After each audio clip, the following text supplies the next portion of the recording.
Good morning সবাইকে। তো আজকে বহুত দিন বাদে একটা ভিডিও রেকর্ডিং করব বলে ঠিক করেছি, কাইন্ড অফ ব্লগ আর কি। তো কোনো প্ল্যান ছিল না যে করব, আবার কাজটা শুরু আবার করতে হবে বা সেরকম কিছুই আগের থেকে আমার কোনো প্ল্যান ছিল না। আমার জীবনে কোনো কিছুই স্পেসিক্যালি প্ল্যান মাফিক হয় না। তো যাই হোক, বেরিয়েছি আজকে একটা জায়গায় যাব। তো সবাইকে মনে করলাম যে নিয়ে যাই সাথে করে। একটা ছোটো ব্লগ ভিডিও হবে। আজকের দিনটা আমার অফ ডে। তো জেনারেলি নাইট শিফট করে আমার খুব একটা এনার্জি বা টাইম থাকে না। রোজকার রোজ অফিসের দিনগুলো প্রচণ্ড হেক্টিক থাকে।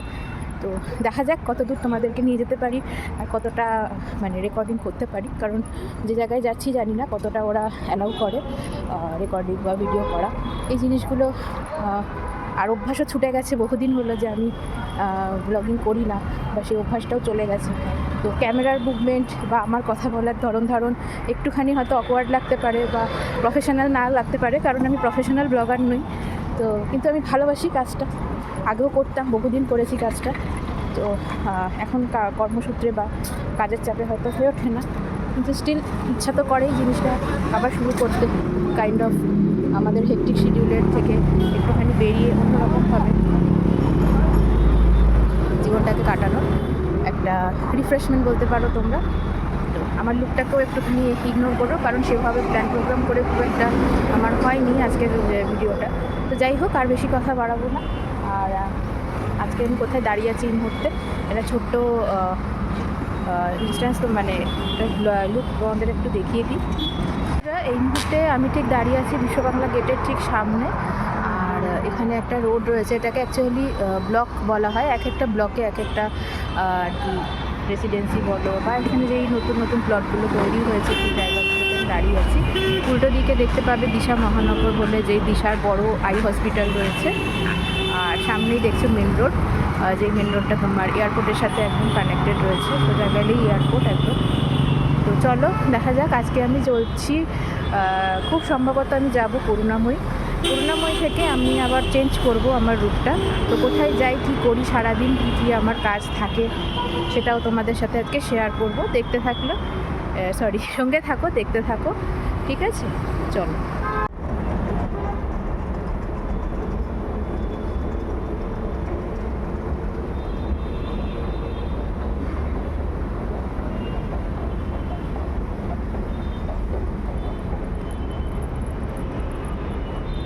আমি এখন চলে এসেছি আন্ডারপাসে।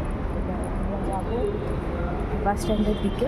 তার আগে দেয়ালের একটুখানি যে গ্রাফিটিগুলো রয়েছে সেগুলো একটু দেখিয়ে দিই আমাকে। আমার চ্যানেলের একটা ভিডিওতে পুরো এই গ্রাফিটিটা রয়েছে, তোমরা চাইলে গিয়ে দেখতে পারো, শর্ট ভিডিও একদমই। তাও আমি একটুখানি যতটা সম্ভব আমি দেখিয়ে দেবো। আর আমি হাঁটতে হাঁটতে চলতে ব্লগ করছি, তো হতে পারে তোমাদের মনে হতে পারে যে একটু আমি হাঁপিয়ে যাচ্ছি বা একটুখানি আমার ব্রিদিংয়ের ইস্যু হচ্ছে। তো ওটা একটু এক্সকিউজ করো, কারণ হ্যাঁ, আমার একটুখানি ব্রিদিং প্রবলেম আছে। আমার একটুখানি জোরে হাঁটলে বা হাই অল্টিটিউডে গেলে ইস্যু হয় মাঝে সাঝে, বাট সেটা খুব রেয়ার, এখন অনেকটাই কন্ট্রোলে। তো হেলদি লাইফস্টাইল লিড করলে আস্তে আস্তে সব কিছুই তোমার ঠিক হয়ে যায়। সেটা তুমি ভালো খাবার বলো, ভালো মেডিসিন বলো, ঠিক আছে? চলো এবার আমরা যাব বাস স্ট্যান্ডে। করার চক্করে আমি এক্ষুনি একটা ব্লান্ডার করে ফেলেছিলাম, যেটা হচ্ছে ভুল আন্ডারপাসে ঢুকে গেছিলো। তো যাই হোক, সঠিক আন্ডারপাসে আবার ঢুকে গেছি। তো সঠিক জায়গায় পৌঁছে যাব একটুখানির মধ্যেই। তো এখানে কিন্তু একটা জিনিস তোমাদের খেয়াল রাখতে হবে, এখানে কিন্তু প্রচুর আন্ডারপাস রয়েছে।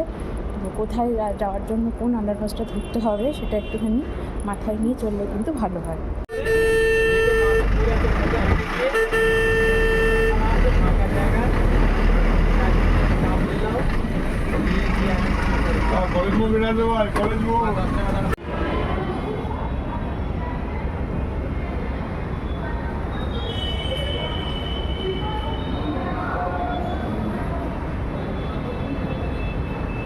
করুণাময়ী মেট্রো স্টেশনে আমি নেমে গেছি। এবার আমরা যাব শিয়ালদা। তো ট্রেনের টাইম দিয়ে দিয়েছে লিটারেলি, আমি লেট হচ্ছি। তো চলো তাড়াতাড়ি বেরিয়ে যাই, বেশি কথা না বলে।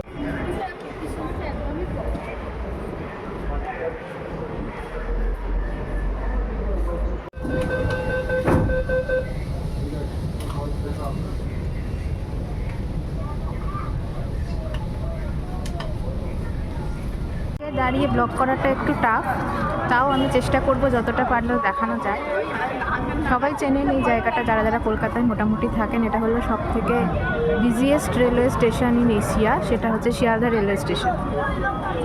তো চলে এসেছি শিয়ালদায় আজকে কিছু দরকারি কাজেই আমার, আর একটু সামান্য শপিংয়ের জন্যও এসেছি। তো দেখা যাক কোথায় কোথায় যাই। আমার পুরো কলেজ লাইফ 5 বছর এই জায়গাতেই আমার অতিবাহিত হয়েছে, মানে রোজ ডেলি প্যাসেঞ্জারি করা, এখান দিয়ে যাওয়া আসা, সকাল দুপুর রাত্রির। তো যখন আসি জায়গাটা খুব মানে নস্টালজিক ফিলিং আসে একটা। আজ বহুদিন, প্রায় 9 বছর 10 বছর বাদে আবার আসছি এখানে। মানে কী বলবো, একটা ফিলিংসের ভেতর থেকে আসছি।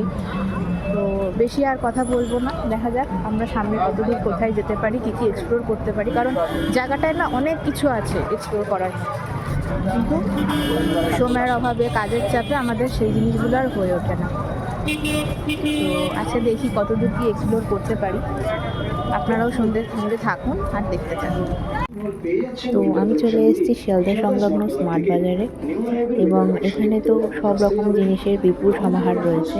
তো তোমরা চাইলে এসে তোমরা কিন্তু ভিজিট করতে পারো, খুব ভালো এই সব। এরপরে আমি চলে গেলাম আমাদের লাঞ্চ করতে শিয়ালদা সংলগ্ন একটি ঋষিকা বলে একটি ভাতের হোটেলে। খুবই ফেমাস এই হোটেলটা, এবং খাওয়া দাওয়ার প্রাইসও খুবই মানে একদম নমিনাল। এবং আমি মনে করি, দেখো, ছোটো ছোটো জিনিসগুলো লাইফে এনজয় করা না খুব ইম্পর্টেন্ট। সবসময় যে বড় রেস্টুরেন্টে গিয়ে খেলেই তুমি লাইফ এনজয় করলে তা কিন্তু না। আমার কাছে এই ছোটো ছোটো এনজয়মেন্টগুলো ভীষণ ভীষণ মাইনে নেয়। তো চলো, মোটামুটি আমার আজকের মতো শপিং বলো, সব কাজ বলো, অনেকটাই আমার শেষ হয়ে গেছে। এইবার মেন জিনিস, যেই জিনিস পারচেস করার জন্য আমি অ্যাকচুয়ালি শিয়ালদা সংলগ্ন বউবাজারে যাওয়া। তো তোমরা গেস করে বলো এই জিনিসটার দাম কত হতে পারে।